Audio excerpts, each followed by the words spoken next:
संजय युधिष्ठिर के पास अपनी बात कहने गए थे, या यूं कहें कि धृतराष्ट्र ने जो समझाया था वह उन्होंने युधिष्ठिर और अन्य सभी राजाओं के समक्ष प्रस्तुत किया। युधिष्ठिर ने संजय को क्या उत्तर दिया जानते हैं इस अध्याय में। आप सभी से अनुरोध है कि यदि आप इन वीडियोस को लाइक, शेयर या सब्सक्राइब नहीं भी कर सकते तो इन्हें पूरा अवश्य सुने। युधिष्ठिर बोले, संजय, तुमने मेरी कौन सी ऐसी बात सुनी है जिससे मेरे युद्ध की इच्छा व्यक्त हुई है, जिसके कारण तुम युद्ध से भयभीत हो रहे हो। तात, युद्ध करने की अपेक्षा युद्ध न करना ही श्रेष्ठ है। सूत, युद्ध न करने का अवसर पाकर भी कौन मनुष्य कभी युद्ध में प्रवृत्त होगा। संजय, यदि कर्म न करने पर पुरुष का संकल्प सिद्ध हो जाता, वह मन से जिस वस्तु को चाहता वह उसे मिल जाती, तो कोई भी मनुष्य कर्म नहीं करता। यह बात मुझे अच्छी तरह ज्ञात है। युद्ध किए बिना यदि थोड़ा भी लाभ प्राप्त होता हो तो उसे बहुत समझना चाहिए। मनुष्य कभी भी किस लिए युद्ध का विचार करेगा। किसे देवताओं ने शाप दे रखा है जो जानबूझकर युद्ध का वरण करेगा। कुंती के पुत्र सुख की इच्छा रखकर वही कर्म करते हैं जो धर्म के विपरीत ना हो तथा जिससे सब लोगों का भला होता हो। हम लोग वही सुख चाहते हैं जो धर्म की प्राप्ति कराने वाला हो, जो इंद्रियों को प्रिय लगने वाला हो, विषय रस का अनुगामी होता है। वह सुख को पाने और दुख को नष्ट करने की इच्छा से कर्म करता है, परंतु वास्तव में उसका सारा कर्म दुख रूप ही है, क्योंकि वह कष्टदायक उपायों से ही साध्य है। विषयों का चिंतन अपने शरीर को पीड़ा देता है। जो विषय चिंतन से सर्वथा मुक्त है वह कभी दुख का अनुभव नहीं करता। जैसे प्रज्वलित अग्नि में ईंधन डालने से उसका बल बहुत अधिक बढ़ जाता है, उसी प्रकार विषय भोग और धन का लाभ होने से मनुष्य की तृष्णा और अधिक बढ़ जाती है। घी से शांत न होने वाली प्रज्वलित अग्नि की भांति मानव कभी विषय भोग और धन से तृप्त नहीं होता।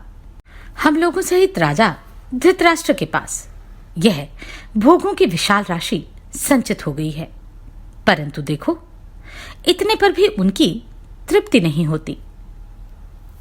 जो पुण्यात्मा नहीं है वह संग्रामों में विजय नहीं होता।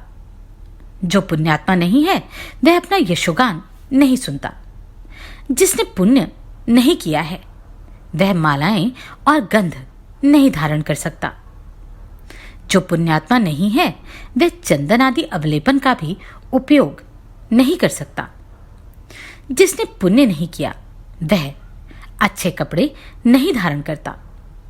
यदि राजा धृतराष्ट्र पुण्यवान ना होते तो हम लोगों को कुरुदेश से दूर कैसे कर देते। तथापि यह भोग तृष्णा अज्ञानी दुर्योधन आदि के ही योग्य है, जो प्राय सभी के शरीरों के भीतर अंतःकरण को पीड़ा देती रहती है। राजा धृतराष्ट्र स्वयं तो विषम बर्ताव में लगे हुए हैं, परंतु दूसरों में समतापूर्ण बर्ताव देखना चाहते हैं। यह अच्छी बात नहीं है। वे जैसा अपना बर्ताव देखते हैं वैसा ही दूसरों का भी देखें। संजय, जैसे कोई मनुष्य शिशिर ऋतु बीतने पर ग्रीष्म ऋतु की दोपहरी में बहुत घास फूस से भरे हुए गहन वन में आग लगा दे, और जब हवा चलने से वह आग सब ओर फैलकर अपने निकट आ जाए, तब उसकी ज्वाला से अपने आप को बचाने के लिए वह कुशलक्षेम की इच्छा रखकर बार बार शोक करने लगे।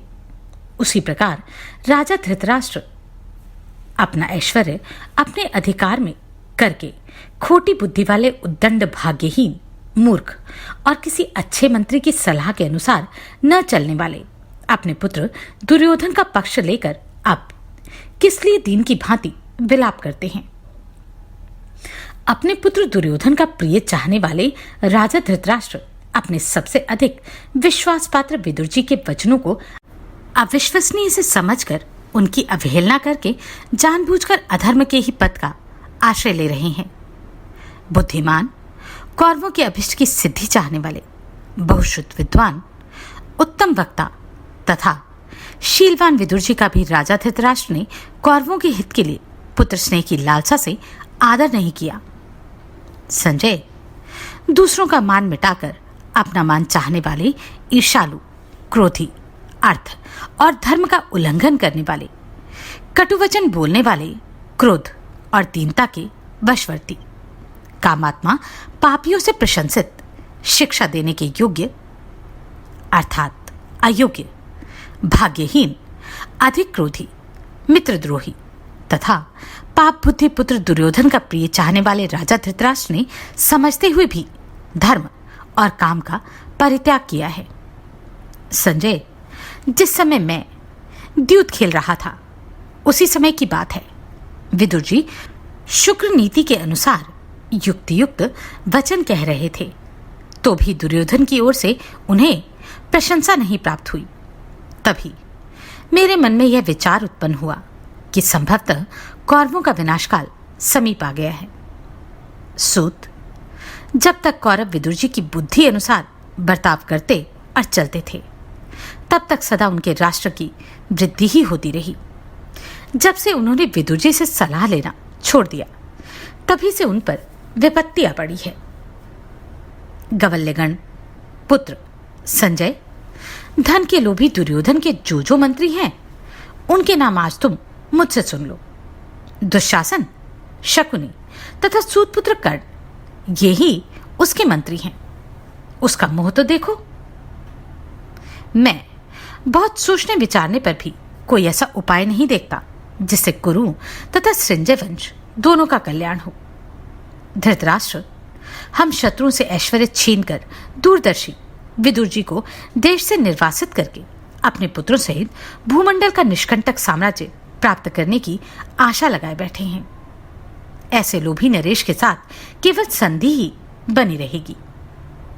युद्ध आदि का अवसर नहीं आएगा, यह संभव नहीं जान पड़ता, क्योंकि हम लोगों के वन चले जाने पर वे हमारे सारे धन को अपना ही मानने लगे हैं। कर्ण जो ऐसा समझता है कि युद्ध में धनुष उठाए हुए अर्जुन को जीत लेना सहज है, वह उसकी भूल है। पहले भी तो बड़े बड़े युद्ध हो चुके हैं, उनमें कर्ण उन कौरवों का आश्रयदाता क्यों ना हो सका। अर्जुन से बढ़कर दूसरा कोई धनुर्धर नहीं है, इस बात को कर्ण जानता है, दुर्योधन जानता है, आचार्य द्रोण और पितामह भीष्म जानते हैं, तथा अन्य जो कौरव वहां रहते थे वे सब भी जानते थे। समस्त कौरव तथा वहां एकत्र हुए अन्य भूपाल भी इस बात को जानते हैं कि शत्रुदमन अर्जुन के उपस्थित रहते हुए दुर्योधन ने किस उपाय से पांडवों का राज्य प्राप्त किया। अर्थात उन्होंने अपनी वीरता से नहीं, अपितु छल पूर्वक जुए के द्वारा ही हमारा राज्य हर लिया। राज्य आदि पर जो पांडवों का ममत्व है, उसे हर लेना क्या दुर्योधन सरल समझता है। इसके लिए उसे उन किरीटधारी अर्जुन के साथ युद्ध भूमि में उतरना पड़ेगा, जो 4 हाथ लंबा धनुष धारण करते हैं और धनुर्वेद के प्रकांड विद्वान हैं। धृतराष्ट्र के पुत्र तभी तक जीवित है जब तक कि वे युद्ध में कांडिव धनुष का टंकार घोष नहीं सुन रहे। दुर्योधन जब तक क्रोध में भरे हुए भीमसेन को नहीं देख रहा है, तभी तक अपने राज्य प्राप्ति संबंधी मनोरथ को सिद्ध हुआ समझे। तात संजय, जब तक भीमसेन, अर्जुन, नकुल तथा सहनशील वीर सहदेव जीवित हैं, तब तक इंद्र भी हमारे ऐश्वर्य का हरण नहीं कर सकते। सूत, यदि राजा धृतराष्ट्र अपने पुत्रों के साथ यह अच्छी तरह समझ लेंगे कि पांडवों को राज्य न देने में कुशल नहीं है, तो धृतराष्ट्र के सभी पुत्र सम्रांगण में पांडवों की क्रोधाग्नि से दग्ध होकर नष्ट होने से बच जाएंगे। संजय, हम लोगों को कौरवों के कारण पहले कितना कलेश उठाना पड़ा है, यह तुम भली भांति जानते हो। तथापि मैं तुम्हारा आदर करते हुए उनके सब अपराधों को क्षमा कर सकता हूं। दुर्योधन आदि कौरवों ने पहले हमारे साथ कैसा बर्ताव किया है और उस समय हम लोगों को उनके साथ कैसा बर्ताव करना है यह भी तुमसे छिपा नहीं है। अब भी वह सब कुछ पहले के ही समान हो सकता है। जैसा तुम कह रहे हो उसके अनुसार मैं शांति धारण कर लूंगा, परंतु इंद्रप्रस्थ में पूर्वत मेरे ही राज्य रहे और भरतवंश शिरोमणि सुयोधन मेरा वह राज्य मुझे लौटा दे। संजय बोला, पांडुनंदन, आपकी प्रत्येक चेष्टा सदा धर्म के अनुसार ही होती है। कुंती कुमार, आपकी वह धर्मयुक्त चेष्टा लोक में तो विख्यात है ही, देखने में भी आ रही है। यद्यपि वह जीवन अनित्य है, तथापि इससे महान सुयश की प्राप्ति हो सकती है। पांडव, आप जीवन की उस अनित्यता पर दृष्टिपात करें और अपनी कीर्ति को नष्ट न होने दें।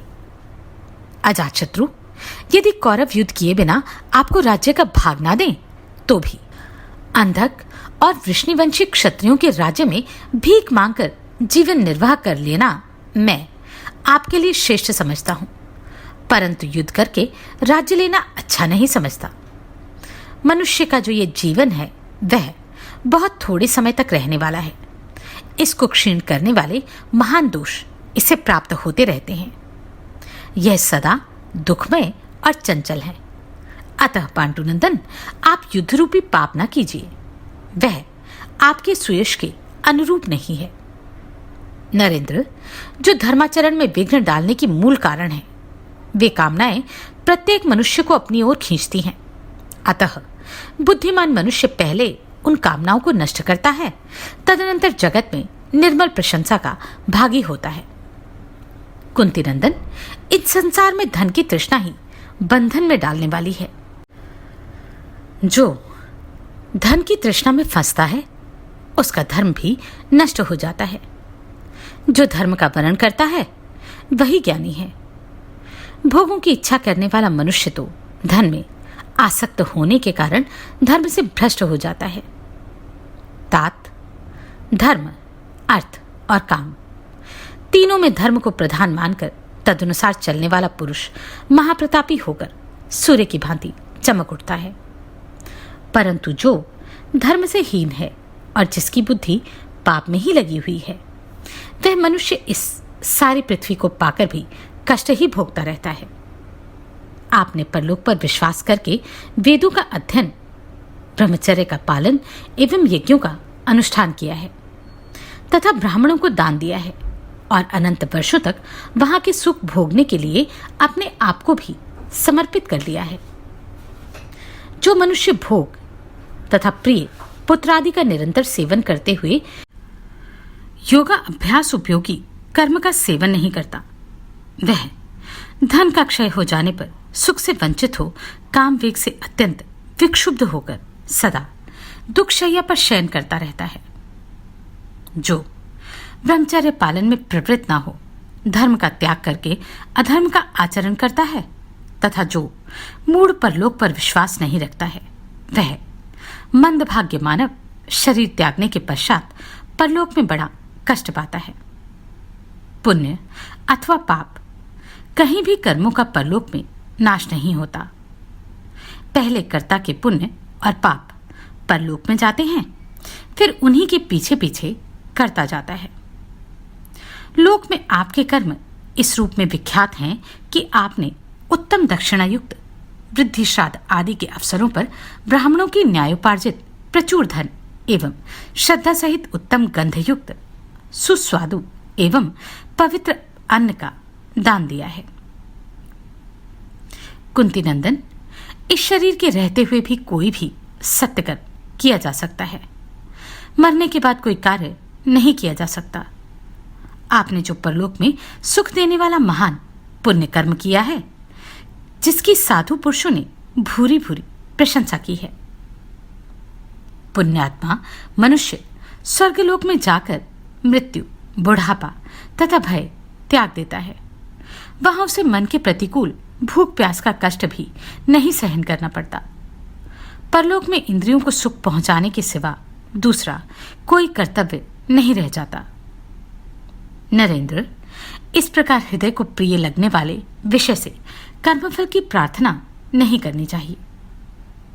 पांडुनंदन, आप क्रोधजनित नर्क और हर्षजनित स्वर्ग, इन दोनों लोकों में कभी न जाएं, अपितु सनातन मोक्ष सुख के लिए निष्काम कर्म अथवा ज्ञान योग का ही साधन करें।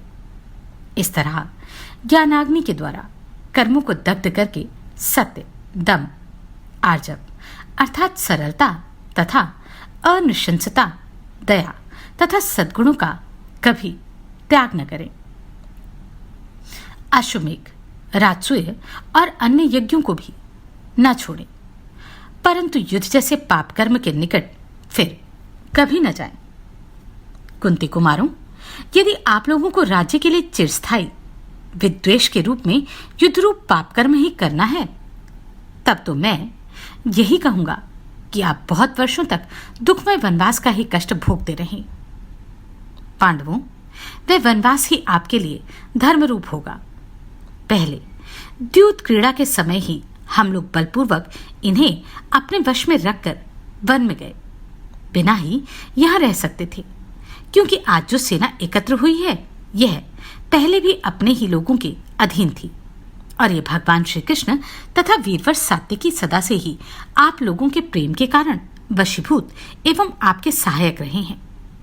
प्रहार करने में कुशल वीर सैनिकों तथा पुत्रों के साथ सुवर्ण में रथ से सुशोभित मत्स्य देश के राजा विराट तथा दूसरे भी बहुत से नरेश, जिन्हें पहले आप लोगों ने युद्ध में जीता था, वे सबके सब संग्राम में आपका ही पक्ष लेते। उस समय आप महान सहायकों से संपन्न और बलशाली थे। आप श्री कृष्ण तथा अर्जुन के आगे आगे चलकर शत्रुओं पर आक्रमण कर सकते थे। सम्रांगण में अपने महान शत्रुओं का संहार करते हुए आप दुर्योधन के घमंड को चूर चूर कर सकते थे। पांडुनंदन, फिर क्या कारण है कि आपने शत्रु की शक्ति को बढ़ने का अवसर दिया? किस लिए अपने सहायकों को दुर्बल बनाया और क्यों 12 वर्षों तक वन में निवास किया? फिर आज जब वह अनुकूल अवसर बीत चुका है, आपको युद्ध करने की इच्छा क्यों हुई? पांडुकुमार, अज्ञानी अथवा पापी मनुष्य भी युद्ध करके संपत्ति प्राप्त कर लेता है, और बुद्धिमान अथवा धर्मज्ञ पुरुष भी दैवी बाधा के कारण पराजित होकर ऐश्वर्य से हाथ धो बैठता है। कुंतीनंदन, आपकी बुद्धि कभी अधर्म में नहीं लगती तथा आपने क्रोध में आकर भी कभी पाप कर्म नहीं किया है। तो बताइए, कौन सा ऐसा प्रबल कारण है जिसके लिए अब आप अपनी बुद्धि के विरुद्ध यह युद्ध जैसा पाप कर्म करना चाहते हैं? महाराज, जो बिना व्याधि के ही उत्पन्न होता है, स्वाद में कड़वा है, जिसके कारण सिर में दर्द होने लगता है, जो यश का नाशक और पापरूप फल को प्रकट करने वाला है, जो सज्जन पुरुषों के पीने योग्य है, जिसे असाधु पुरुष नहीं पीते हैं, उस क्रोध को आप पी लीजिए और शांत हो जाइए। जो पाप की जड़ है, उस क्रोध की इच्छा को कौन करेगा? आपकी दृष्टि में तो क्षमा ही सबसे श्रेष्ठ वस्तु है। वे भोग नहीं जिनके लिए शांतनुनंदन भीष्म तथा पुत्र सहित आचार्य द्रोण की हत्या की जाए। कुंतीनंदन, ऐसा कौन सा सुख हो सकता है जिसे आप कृपाचार्य, शल्य, भूरिश्रवा, विकर्ण, विवंशति, कर्ण तथा दुर्योधन, इन सब का वध करके पाना चाहते हैं? कृपा बताइए। राजन, समुद्र पर्यंत ये सारी पृथ्वी को पाकर भी आप जरा मृत्यु, प्रिय अप्रिय तथा सुख दुख से पिंड नहीं छुड़ा सकते। आप इन सब बातों को अच्छी तरह जानते हैं। अतः मेरी प्रार्थना है कि आप युद्ध न करें। यदि आप मंत्रियों की इच्छा से ऐसा पापमय युद्ध करना चाहते हैं, तो अपना सर्वस्व उन मंत्रियों को ही देकर वानप्रस्थ ग्रहण कर लीजिए, परंतु अपने कुटुंब का वध करके देवयान मार्ग से भ्रष्ट न होइए। संजय धृतराष्ट्र के पक्ष से बोल रहे थे। उन्होंने एक बार भी ऐसा नहीं कहा कि दुर्योधन पांडवों को कुछ भी लौटाना चाहते हैं, अपितु वह पांडवों को पथभ्रष्ट ही करना चाहते थे। वे पांडवों को दुर्योधन और धृतराष्ट्र की शक्ति बताना चाहते थे और पांडवों के लिए वन में रहना ही उचित है, ऐसा बार बार कह रहे थे। संजय का ऐसा रूप अब तक मैंने नहीं जाना था। क्या आप जानते थे? जाने आगे क्या हुआ अगले अध्याय में। आप सभी को कोटि कोटि साधुवाद। आपने इन वीडियोस को इतना प्रेम दिया। नमस्कार, मैं आभा शर्मा जावास। यदि आपको मेरा ये प्रयत्न सराहनीय लगा हो तो मुझे सब्सक्राइब करके प्रोत्साहित करें।